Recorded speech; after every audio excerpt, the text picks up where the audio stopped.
Magandang oras mga kababayan, mga ka-Golden Boy. Meron na namang ginagawang panghihimok si BP Sara sa mga supporters nila na mga DDS sa iba't ibang bansa sa mundo, lalo na sa Middle East. Kaya kayong mga taga-Qatar diyan, kayo target ni BP Sara na magwiwilga na naman daw kayo o magdemonstrasyon diyan sa Qatar. DDS rally ang gawin nyo. Papayag pa ba kayo? Nakulong na kayo eh. Tapos magrarally pa kayo ulit. Yung ano nyo kasi, pwedeng makuha na permit dyan ay picnic lang, di ba? Magpipiknik lang kayo, kakain lang kayo sa mga park. Ngayon, kung magdiskurso kayo dyan o magsisigaw-sigaw kayo at magsuot kayo ng kulay green na may DDS na marka na digong na t-shirt, ay siguradong huhuli na naman kayo ng mga pulis sa Qatar. At second violation nyo, pangalawang violation ay talagang ikukulong na kayo. Pinagbigyan lang kayo ng Qatari police kasi first offense nyo yun, pero sa pangalawang opensa ay hindi na, talagang may multa na kayo at ikukulong na kayo. Papayag ba kayo? Magkano bang binabayad ni Duterte, ni BP Sara sa inyo, mga taga-Qatar na DDS? Magpakulong pa kayo? Yang nagpalabas sa inyo noon ay si PBBM eh. Wala nga ginawa si BP Sara. Ngayon ay bibisitahin daw kayo ni BP Sara para gagawa muli kayo ng rally.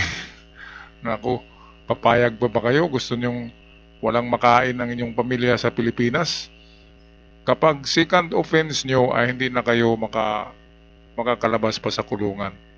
Malaking penalty. Alright, ito ang balita courtesy sa atin ng UNTV. Atin pakinggan ang mga sinasabing ito ni BP Sara, captured on UNTV.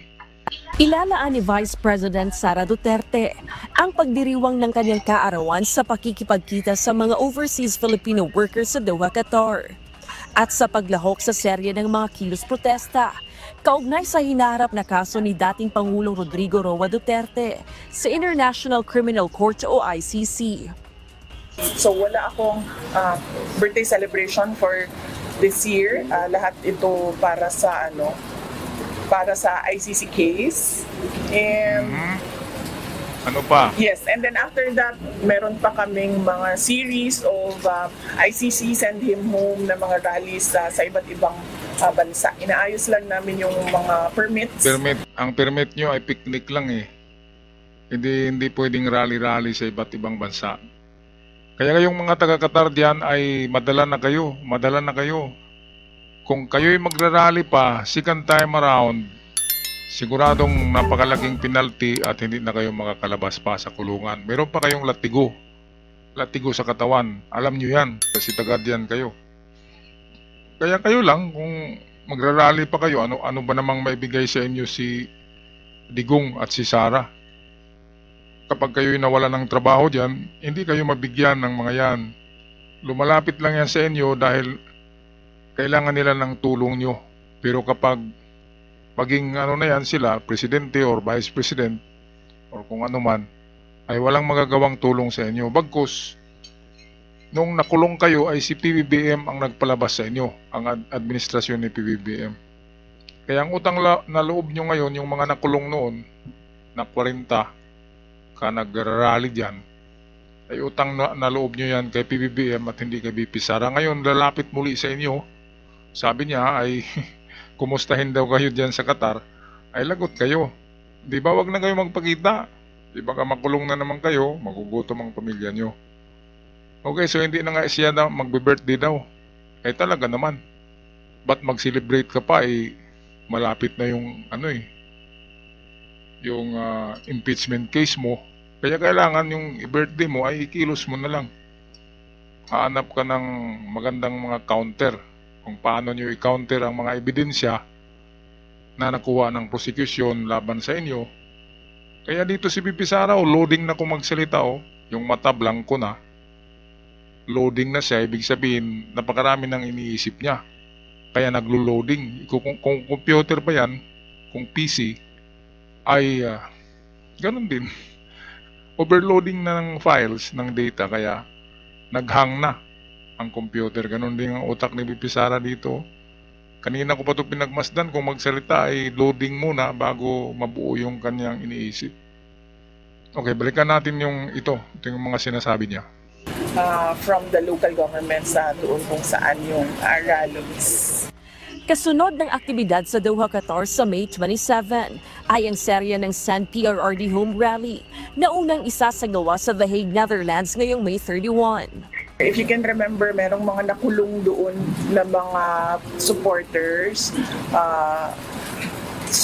Pero na-release naman na sila. Oo, na-release nga. Pero sinong nag-release? Pero bibisitahin pa rin namin just to comfort them. Oo, ngayon lang kayo bumisita at i-comport. Nakalabas na nga tapos i-comport nyo pa.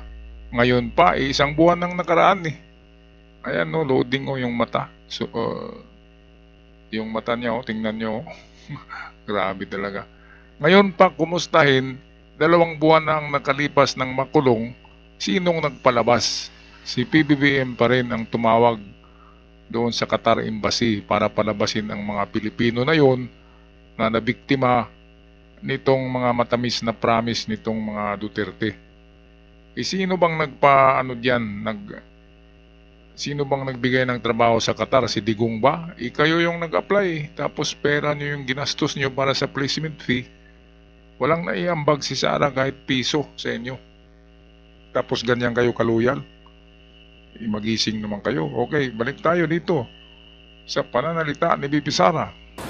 Sa mga nangyari sa kanila, and Thanksgiving as well sa OFWs sa Qatar. So meron kaming Qatar on May 27, and then ayan, May 27, mga taga-Qatar, magtago na kayo, puntahan kayo ni Sara diyan at magrarally naman kayo, hulihin naman kayo, at pagtingin ng mga Qatari police na may record na pala kayo, pangalawang offense, ay napakalaging penalty niyan. Alam nyo yan kasi nagseminar kayo bago kayo nakapunta dyan. Alam nyo ang mga bawal dyan. Bawal na bawal yung rally-rally.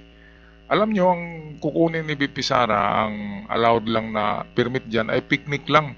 Para sa mga Pilipino, picnic in the park. So picnic hindi pa politika, pero kapag napansin ng mga Qatari police na kayo parang nagrarally na dyan, hindi nagdigong-digong kayo dyan, nagsigaw-sigaw na naman kayo ng digong-digong, ay malalagot talaga kayo. Siguradong latigo ang aabutin nyo, pangalawang offense nyo, malaking multa, at makulong na kayo ng maraming taon. Alright, so sana ay mahimasmasan kayo dyan. Tapusin natin ang video. meron kaming Thanksgiving yon sa Doha, May 27, and then May 31 merong program, may rally doon na ICC send PRRD home doon sa The Hague, sa harap ng detention center where they call it Duterte Street. Ayon sa pangalawang Pangulo, hindi pa sasama si Davao City Vice Mayor-elect Baste Duterte sa The Hague upang bisitahin ang dating Pangulo dahil prioridad nito ang kanyang trabaho sa Davao City. Sa halip, dadalaw na lamang ito sa kanilang ama kung magkakaroon ng free time. Magkakaroon pa ng kasunod na rally sa iba't ibang bansa at inaayos na lamang ang mga permit. Anong permit ba yan? Wala naman talagang permit sa The Hague, ganun din. Ang permit doon ay picnic pa rin, mga kababayan. Kaya huwag kayong kumpiyansa dyan sa The Hague. Bawal dyan, lalo na sa ICC, na magsigaw-sigaw na katulad dito sa Pilipinas na magrarally na mayroong megaphone, tapos sisigaw-sigaw ng digong-digong, ay bawal yan. At baka mapahiya naman kayo dyan, huliin naman kayo ng pulis. Yung una nga dyan na, na napansin ng mga pulis sa The Hague na rally na pala ito. Di ba binuwag? Binuwag yun, hindi lang pinakita. Dinisperse. At ang sabi ng mga pulis, ang permit nyo ay picnic, so mag-picnic kayo. Huwag kayong mag-rally-rally dyan. Kaya doon sila nag-rally sa malayong-malayo sa ICC. Bawal dyan sa tapat ng ICC. Yan ang katotohanan yan. Kaya yung mga sinasabi ni BP Sara ay malayong mangyari yan.